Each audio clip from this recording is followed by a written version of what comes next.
Guterres said he'd written to Israeli Prime Minister Benjamin Netanyahu to express profound concern about the draft legislation that seeks to prevent UNRWA from continuing its essential work in the occupied Palestinian territory, including in Gaza, where it forms the backbone of humanitarian and social service operations.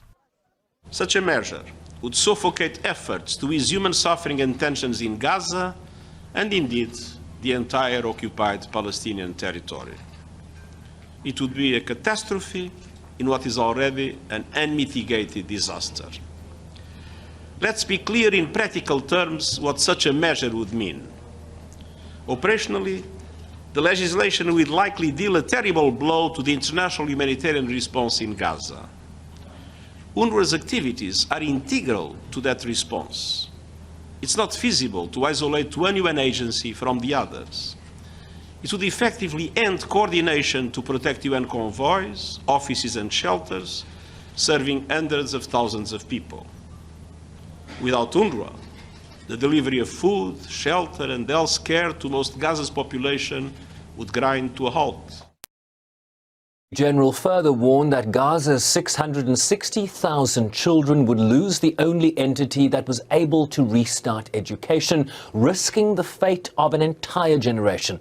He argued that without UNRWA, many health, education and social services would also end in the occupied West Bank, including East Jerusalem, and that the approval of the mooted legislation in Israel would be diametrically opposed to the UN Charter, in violation of Israel's obligations under international law, and an enormous setback to sustainable peace efforts towards a two-state solution.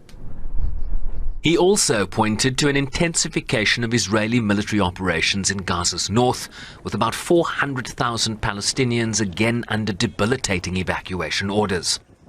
Consider the situation for a family in the Jabalia refugee camp in the north. They were ordered to leave their homes in October 2023. Active operations subsided and they returned. They were once again ordered to evacuate in December 2023. Active operations subsided and they returned. They were ordered again to evacuate in May 2024. Active operations subsided and they returned. And just these months, they were once again ordered to evacuate. The conclusion is clear. There is something fundamentally wrong in the way this war is being conducted. Ordering civilians to evacuate does not keep them safe if they have no safe place to go and no shelter, food, medicine or water. And no place is safe in Gaza and no one is safe. Again highlighting how the Middle East was now a powder keg, with many parties holding the match that could threaten the entire region. Large-scale Israeli strikes deep into Lebanon, including Beirut, have killed more than 2,000 people over the last year and 1,500 in just the past 2 weeks alone. The toll has already surpassed the 2006 war in Lebanon. Attacks by Hezbollah and others south of the Blue Line have killed at least 49 people over the last year. Lebanese authorities report over 1 million people have been displaced in Lebanon and 300,000 people have fled into Syria. Over 60,000 people remain displaced from northern Israel. Recently, the IDF started incursions across the Blue Line.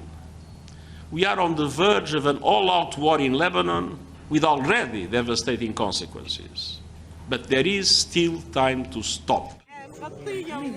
Warning that the conflict in the Middle East was getting worse by the hour, making the case for immediate ceasefires in Gaza and Lebanon and the unconditional release of all hostages, a constant refrain that has failed as yet to achieve a breakthrough between the warring parties. Sherman Riceby's SABC News, New York.